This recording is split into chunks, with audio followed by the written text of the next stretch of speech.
Hey everybody, my name is Tim Hart, branch manager of VanDyk Mortgage here in Fort Myers. Appreciate all of y'all being with us today. It means a lot.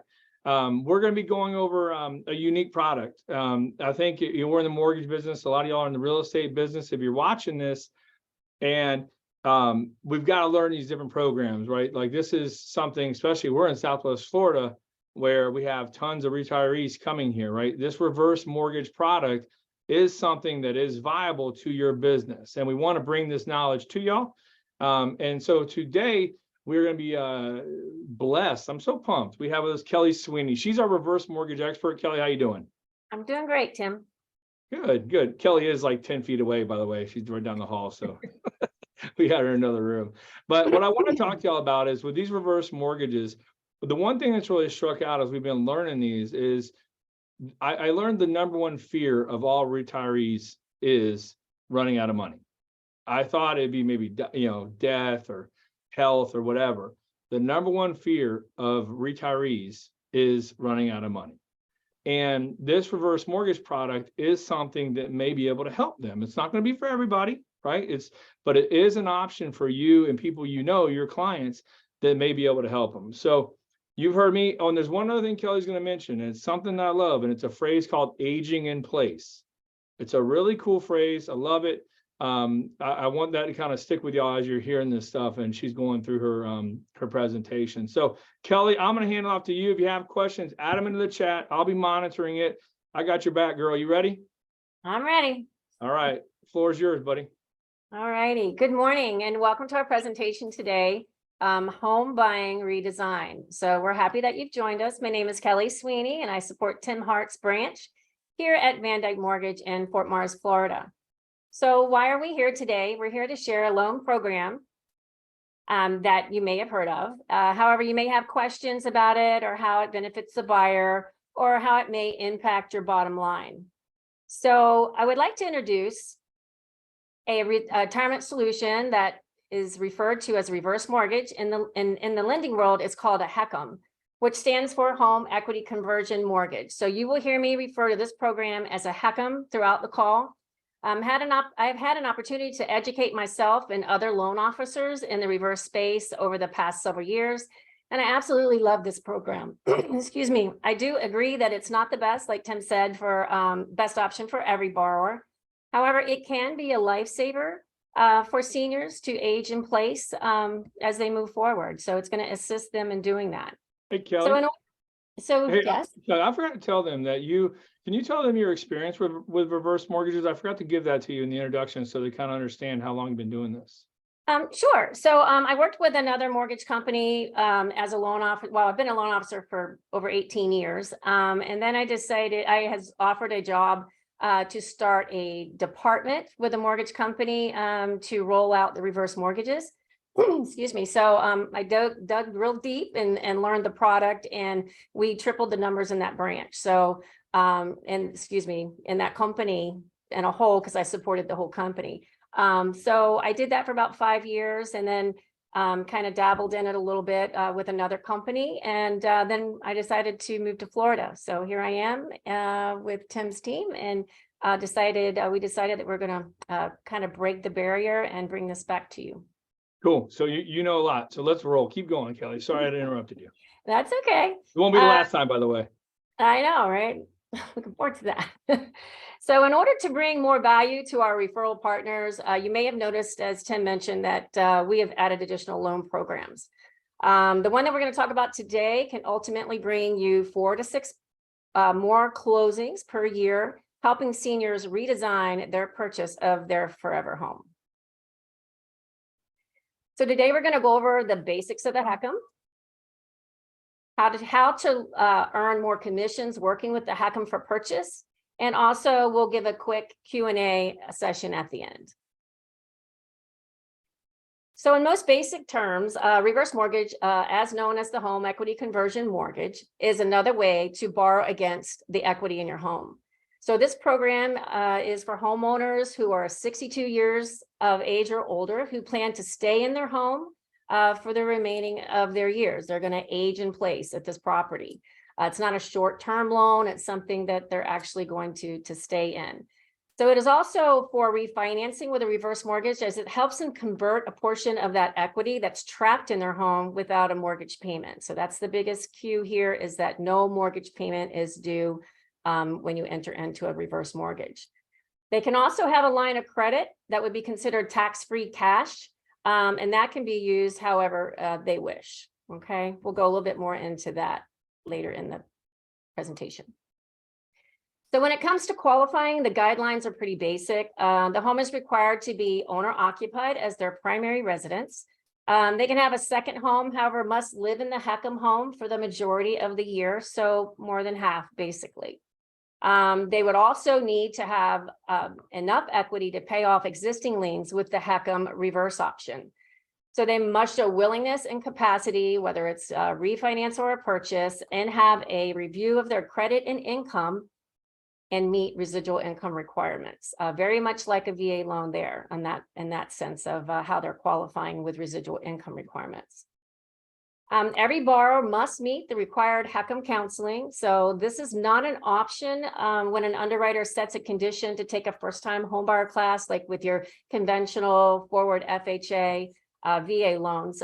This particular reverse counselor is a third party that will ask all the right questions to determine that this is indeed a benefit to the borrower and for all the right reasons, to assist them to age in place and with the benefits that the HECM will provide to them. They want to make sure this is a good choice moving forward, and it makes the borrower feel more comfortable speaking with the loan officer once they take this counseling.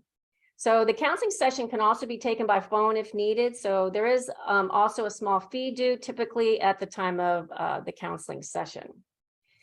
So the initial application can be taken prior to or after completion of the HECM counseling. However, once a proposal is prepared and discussed with the borrower, that should be when it is suggested. So we want to kind of push them through, let them know that let's go forward and get that counseling out of the way so that we can start the pre-approval process. So comparing a forward mortgage to a reverse mortgage, there are some differences in qualifying that should be noted, right?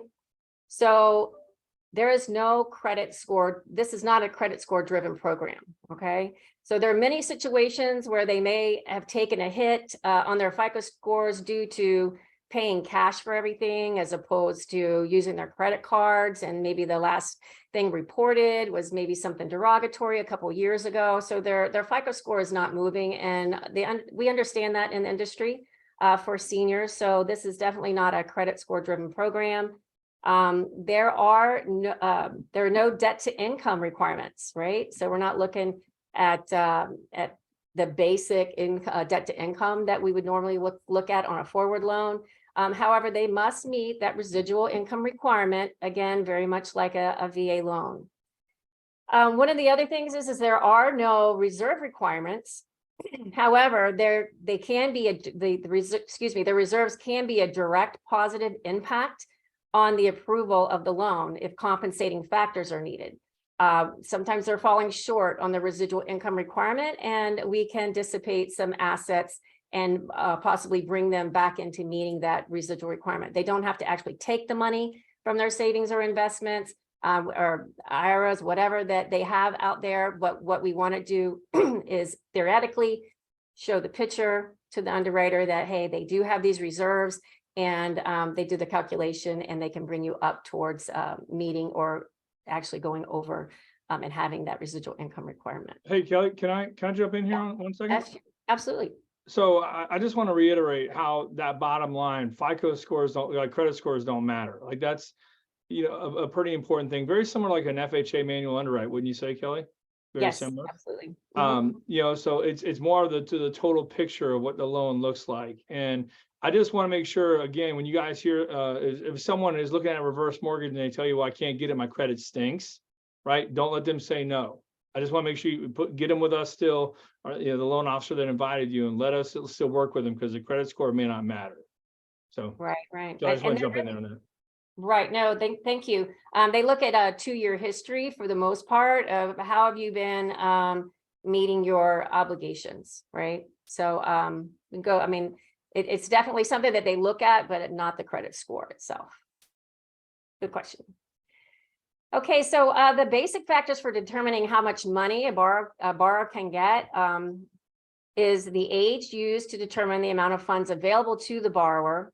And it will be based on the youngest of all borrowers, including the non-borrowing spouse. So a non-borrowing spouse would be considered, for example, a spouse that is under the qualifying age, right?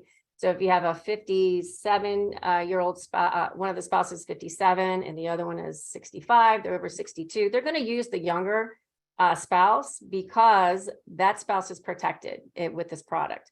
If their spouse does pass away, the younger one, even if they're still under 62, over 62, it doesn't matter, they're protected and they can stay in the loan. Okay, so that's a nice benefit to this program. The expected interest rate, which is determined by using the 10-year LIBOR swap rate plus the lender's margin, is the second qualifying determining factor to the available funds that they can get. And finally, the maximum claim amount, which refers to the lesser of the home's appraised value and the FHA lending limit, right?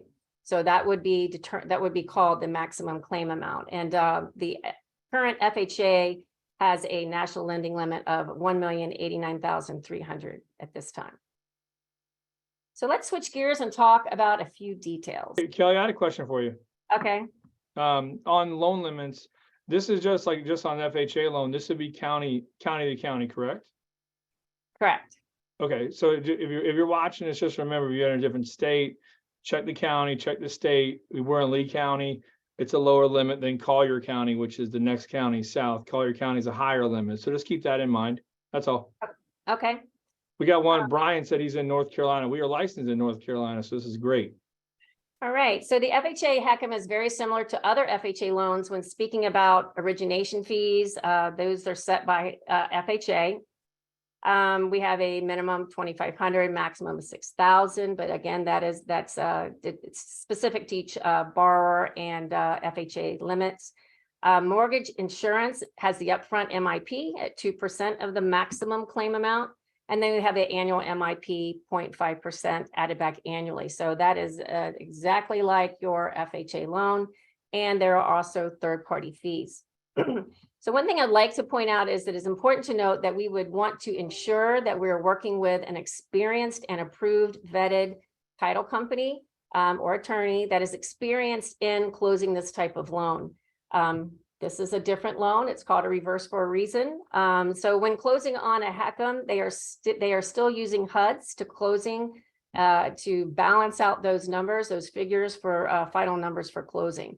So I do know that there are some title companies out there that say we can't even create a HUD anymore. So we do want to make that phone call and make sure we have a good title company for you for this product. We're going to look at two interest rates. The expected interest rate is also known as a qualifying rate. It is a factor used to calculate how much money the borrower will receive or bring to the table. So that rate is based on the 10-year swap rate index. This rate is applied once the FHA case number is assigned for qualifying purposes. We'll also be looking at the initial rate. The initial rate, also known as a note rate, is available as a fixed or an adjustable rate. But please know that we are sharing this information with you today, but we have experienced loan officers that will basically handle all this. But a lot of people do have that question, realtors, or, well, what are the rates today, right? So I did want to kind of touch on that just a little bit. Hey, Kelly. Yes. Me again. Yes. Just want to make sure, two things here. One, if you're watching this, we are going to be, because Brian kind of reminded me about this, about his buyers. We are going to be doing a webinar strictly for home buyers, okay, for potential reverse mortgage customers, for them to learn more. That'll be coming up in the middle of February. We don't have the exact date picked out. We'll let you guys know, but we are going to be doing something like this for homeowners that maybe are looking at reverse mortgages. That's one thing.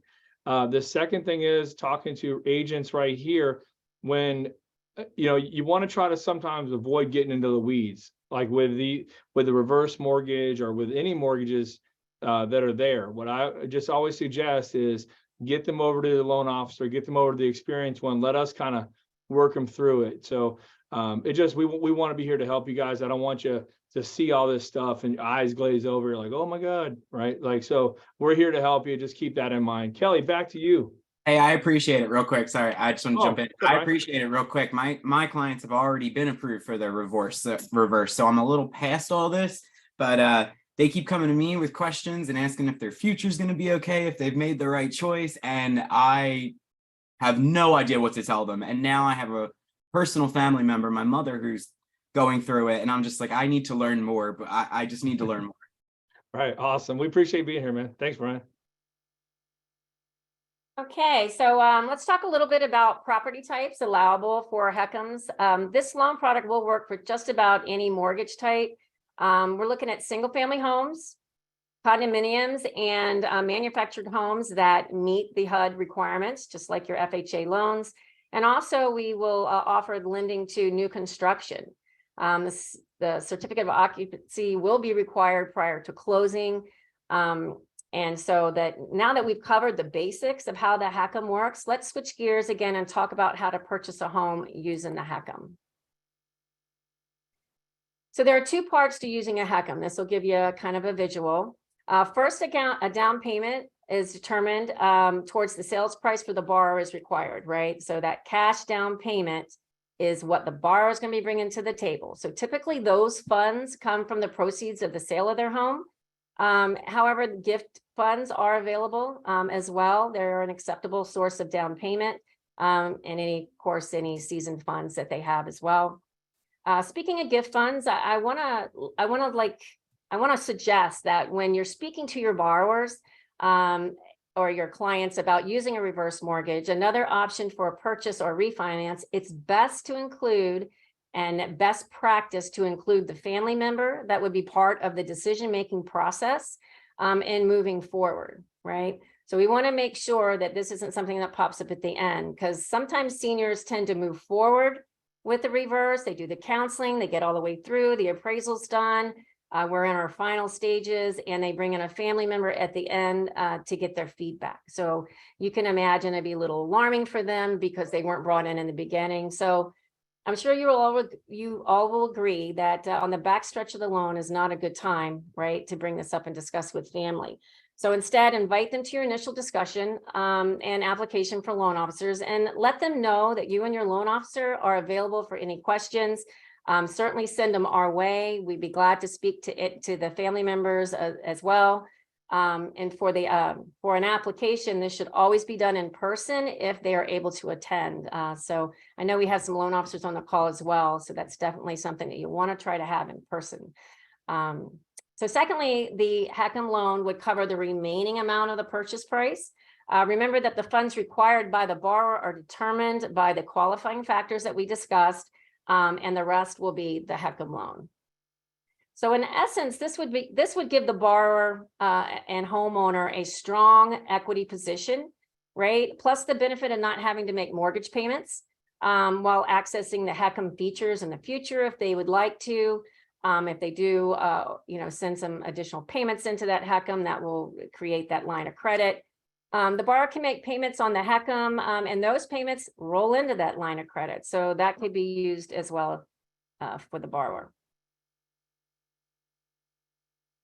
So let's talk about the fees associated with the HECM. The Hey, borrower Kelly, may, yes. if I can jump in here again, your boy made a mistake. I was popping off at the mouth about FHA loan limits, and I was corrected. We do have another expert on here, Laurel Anderson.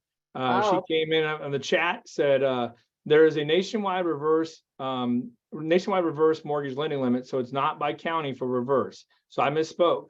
That limit is, like you said, $1,089,300 currently. So Okay. my bad, y'all. My bad. So That's okay. thank you for correcting me, Laurel. Appreciate it. I was like, yes, Tim. Sorry. My All bad. right. Oh, yeah. Okay. So thank you, Laurel. So the borrower may request the seller to pay for these fees, right? This is a little different than your forward. So let's roll with this. So the buyer may request the seller to pay for prorated shares of taxes or HOA dues, transfer intangible taxes. They can pay for repair costs and the cost for reinspection for those repairs. Fees which are required to be paid by the seller for the seller's benefit, and release fee for the seller's liens.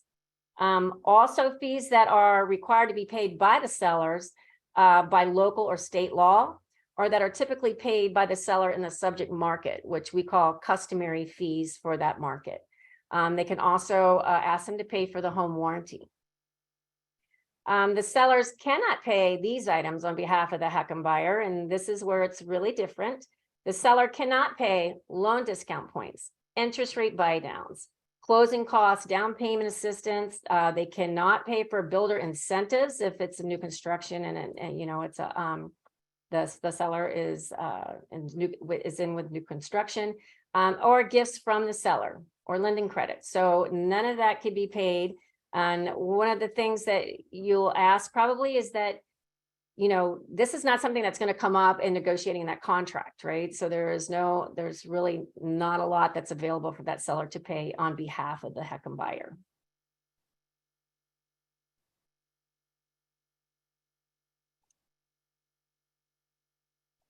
Okay, so let's go over a few scenarios. First, we have Mr. and Mrs. Smith. They want to remain in their home, but they'd like to purchase an additional property, like a vacation home or a rental property, so they can generate passive income during their retirement years. By using the HECM loan, the Smiths will be able to borrow against the equity in their existing home and then use those funds to purchase the additional home. So the Smiths will be asked to demonstrate, as we mentioned before, that they have the capacity and the willingness to keep up on the financial responsibilities on both properties, in addition to their revolving installment debt that they have, and meet that residual income. Real estate professionals will earn a commission on the purchase of the new home, in addition to having very happy clients. So let's look at another scenario. We have like 3 or 4 of those here for you. So we have Pat and Bob just became empty nesters. They want to right size in terms of the size of their home, but they want to stay in the same price range and the quality of their home that they've been accustomed to living in. So their current home is worth $400,000 and they owe $200,000. So this leaves them $200,000 for the new home. Thanks to the ability to use a HECM to purchase, Pat and Bob can now use all or a portion of their proceeds of $200,000 plus the HECM loan to purchase that is a better fit for them while maintaining their equity position and eliminating that mortgage payment. The borrowers will still be required to pay property charges. So the principal goes away, the interest is added back to the HECM loan, and then they are responsible for their taxes, insurance, HOA, and those type of property charges going forward. So as you saw in that scenario, there were several great benefits for the borrower. They were able to sell their current home, which that no longer met their needs. They bought a more suitable new home that met their current needs while maintaining their quality of life. So they still have tons of equity in their new home, eliminated their mortgage payments, and as a real estate professional, you'll earn commission on the sale of the existing home and also on the purchase of the new home. Let's look at one final scenario here. So we have George and Rosie currently own a single family home worth $500,000 and they owe $200,000. So that leaves them $300,000 in equity. They want to buy a $500,000 duplex. I love this scenario, so that they can rent one unit and live in the other to generate some passive income during their retirement. A lot of times seniors have a fixed income, right? So this actually adds as passive income. So they use the $250,000 from the sale of their home plus a HECM loan to make that purchase. So using a HECM to buy a home has now put them in a situation where they live in the duplex that generates the rental income and they have no mortgage payments, and they still have $50,000 left over from the sale of their previous single family home. So once again, we have 2 commissions, happy clients, and you've now gained access to a new revenue stream working with older homeowners in your community.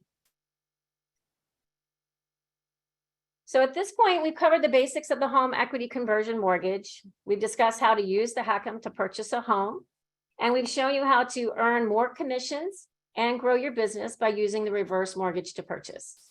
So we understand that this is a lot of information.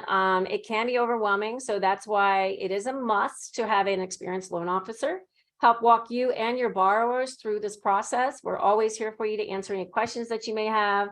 And as my son says, teamwork makes the dream work. And I know he didn't make that up, but I hear it often. So we are here for you.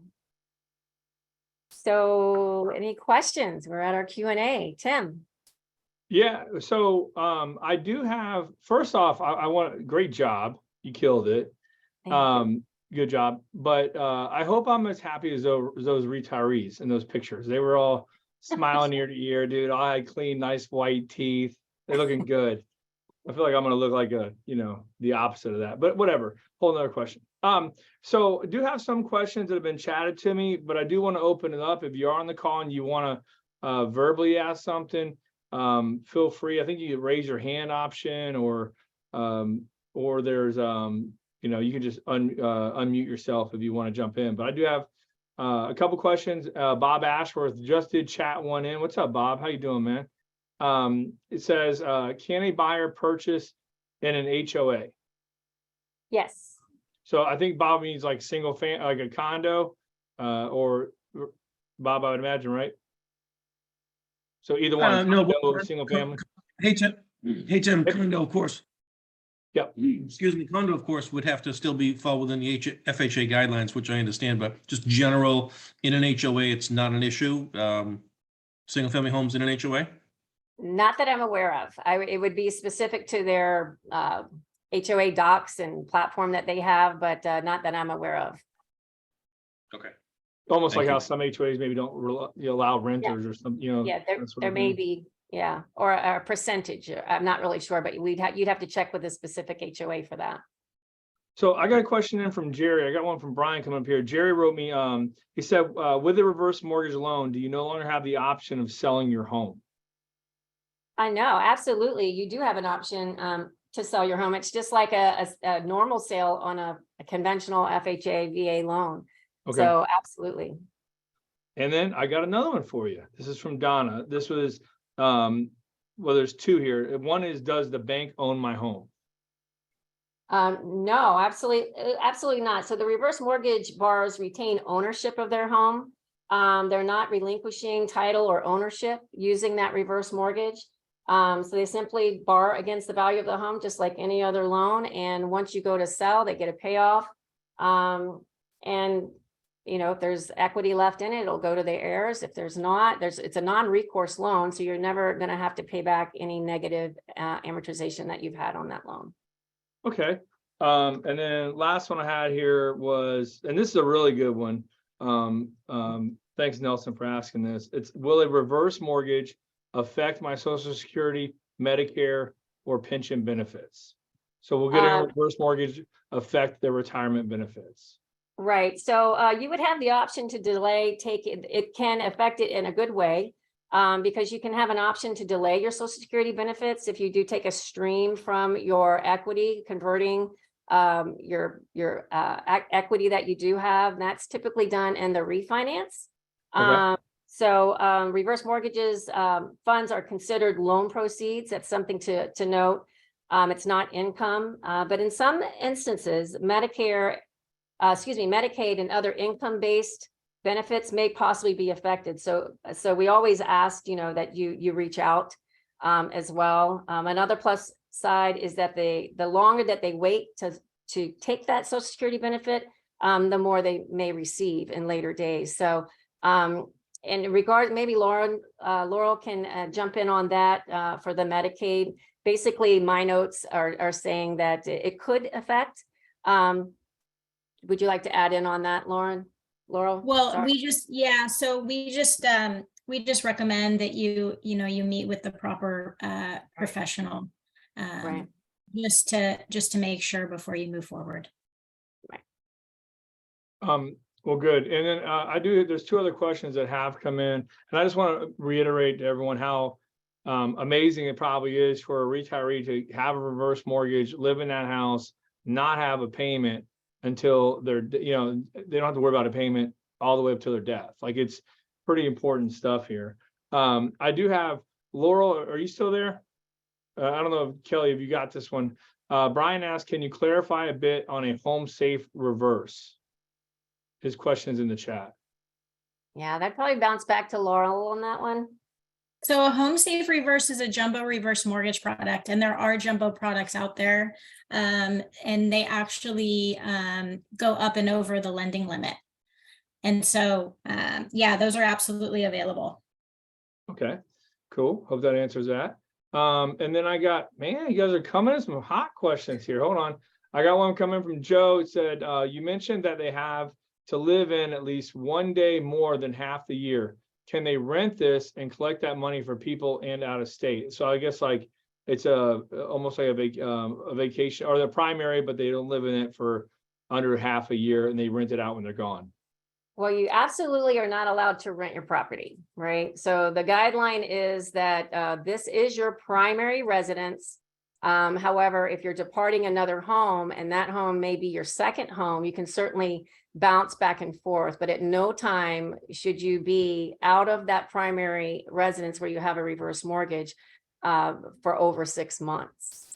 They do, FHA does kind of have the watch on this. They send they keep in touch with you. They send out email, paper mail to you and ask you to sign. And they're basically making sure that you're still living. That's just how they kind of find that somebody has passed or is no longer at that property. So no, definitely should not be renting that property out. So no VRBOs or Airbnbs on your reverse mortgage home, right? Should not, no. Yeah. Should not. You guys hear that? Should not. All right. So a couple more here. All right, hold on. We're not done. Yeah, but it's on only on a duplex, correct, Joe? Only on a duplex. Nelson again asked me another question. He said, what if the sale of the home does not cover the debt owed by the reverse mortgage? So they owe $250 and the sale is $200. Right. So it is a it's a non-recourse loan. So basically, if you look at that 2% upfront mortgage insurance premium that's paid upfront, it does seem that might be a little costly event there, but that basically covers, it's HUD insured and it's non-recourse. So you do not owe that, nor do your heirs. Okay, good question. This Laurel may have to jump in here. Brian, he really does want this reverse mortgage knowledge. He has a few more questions here. We're ready for Brian. Says, and this is good stuff for y'all. You got other realtors. You may be thinking the same thing. Are there any cons or concerns to be aware of for a single widow taking this reverse? So is there any like any negatives for her, or is it all situational? I can't think of any negatives. Yeah, I agree. I think it's something that will give her security. You have here's what typically happens. You have two incomes, right? You have your husband and yourself, and then one of them passed away and you were living at a certain, level of comfort. And now you only have your income and maybe a small death benefit or that kind of thing that's feeding in, or maybe their Social Security is higher and they take that, whatever, but still it's less income coming into the home. So that's a perfect example of a refinance for a reverse mortgage. If you're looking at a purchase, I mean, if there's equity in the home and she can make it happen, it's same thing. It's only property charges that are paid. She will not have a mortgage payment. Mm-hmm. That's great. Thank you, Kelly. My last question, and I'll stop bothering you guys, is No, these are good. yeah, thank you. Well, because I could ask a million. I have a million. I'll give you my number. No, yeah, okay. But the most important one I really want to know. I did know that there is no VRBO, no nothing, like you can't have any paid guests in the residence. Unless it's a duplex and you're living in one side. Yes. Yes. This is a townhome single residence. That was it. So the final amount owed upon the passing, the dependent, if they wanted to regain the home rather than have the bank take it, it's actually a two-part question. If the bank took it and sold it, you would only receive the remaining value minus the loan that was taken, correct? The dependent. Right. Well, typically, well, what if I were in that situation, I would find out what that issue is, what's the balance, what's the value, and then you can list it with an agent if there seems to be some equity that's going back to the borrower, right? So they're not What just if the dependent wanted to take the home? That's what I was really asking is there going to be a higher fee for the dependent to take back the home than there would for the resident, the borrower, to either pay back the loan or, you know what I mean, to cancel it before their death? Or Do you see where I'm going with it? I wish I could phrase it better. It's kind of like a three-part question, I think. Pretty much, yeah. I told you Yeah. I'm full of it. Yeah, that's okay. Let me follow up with you after the call. There's a few I things. really appreciate it. Yeah, absolutely. There's a few things there though. If you're upside down in the loan, right, you can walk away, or the borrower, excuse me, the heir, let's just say the children, can Right. purchase that home for 95% of the current market value. So Okay, it can be higher than the loan amount given to. correct, right? So Ah. there's that no recourse. So they have the ability to do that. Okay. And then of course, the realtor still gets paid. But they're able to put it on the market for 95% of the current market value, and they could purchase that property, but it has to be an heir, a Yes. family. Great. Well, thank you. I appreciate it. And I'll look forward to you reaching out. And thank you for a great Okay. class, guys. Sure. Thanks. Hey, thanks, Brian. I got, there's, I think 2 more questions, and I think we're gonna wrap it up unless anyone else pops one out. This came from Dennis Sweet. He said, can you do a scenario for a 78-year-old if they were to put 20% down on a $350,000 purchase? And I think you need to address the old, 20% down, you're going to get something, right? So can they do 20% down, Kelly? No. Unfortunately, that's not Wah, this. wah, wah. Sorry, Dennis. That is not this type of loan. We certainly can run scenarios for you at any time. You can just send it in the chat line, or excuse me, the texting platform. Be happy to run some numbers for you at any time for any agents that are out there.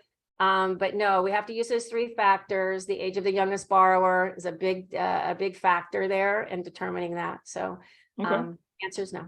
All right, last one, unless someone else pops in one. This comes from Bill. What is the time frame to make this decision once the owner passes? It's a good question. Well, when you notify your servicer of the passing, I believe, Laurel, isn't it like, is it like three months, 30, 60, 90 days? It's somewhere in there. What is that actual number, a date? Yeah, so when the last surviving spouse passes away, we recommend notifying the servicer right away, and outlining to them the plan with the home. HUD does grant extensions up to a year, but Yeah. you have to realize that those have to be granted, and there's a process in order to get those extensions. So we recommend that the heirs give the servicer a call right away and follow the proper protocol. Cool. Very good. And I like to add on that too, keeping that line of communication. They don't want the house. I mean, the big of like HUD wants your house. They do not want your house, right? So keep that line of communication open. I would kind of see, I mean, yes, absolutely. Not immediately upon the death, right? So in my opinion, I would be looking at 30, 60 days, figure out what you're going to do. What's going to be the disposition of that property? But if you do happen to keep it, let's just say, and you got an extension, you have family members who are trying to decide, please remember that those property charges have to continue to be paid, right? Yeah, and What are property charges? You mean like HOA? taxes, utilities, they're taxes. Yeah. No, well, I mean, I guess the electric can get turned off or whatnot, but in regards to the loan, your taxes and your homeowners and your HOA, Okay, right. you want to make sure that those are continuing to be paid. I've seen it where it hadn't, right? That the children didn't notify and they didn't even know about the loan. And that's why I want to bring them in the beginning. They didn't know that they were supposed to be paying those. They thought that was in the mortgage, So if they do hold on to it, they do need to make sure they continue to make those payments. Cool. Hey, thank you everyone for joining us. Kelly, you did a great job. Laurel, thanks for chiming in. Brian, you too as well, for the questions. And you guys, appreciate y'all participating in there. And we will be getting this presentation out to you if you did join. This was recorded, so it'll be a YouTube link as well. You'll get a copy of that. And again, we want to invite you. We want to be part of your team, right? You may have your preferred lender, you may not, whatever. But if you have reverse mortgage questions, reach out to our office anytime, or reach out to the loan officer that invited you on the call. We're all here to help. Kelly's at our branch. She's willing to help as well. And we just appreciate y'all, all y'all. Kelly, you got anything to sign off on? No, just, just know that we're here for you. And again, I know that a lot of Tim's realtors do use that texting line. Please feel free to text something in there to me. I monitor that texting platform every single day, and I'll be happy to run some short scenarios for you. Yep, our office line is also a texting platform, so that works out well. High tech over here. All right, you guys. Well, we appreciate it again. Thank you. I really didn't mean that. Be on the lookout for the dates for the reverse mortgage webinar we're going to do for buyers as well, for borrowers. Your clients may be interested in that as well. Appreciate y'all. You take care. Bye-bye. Bye.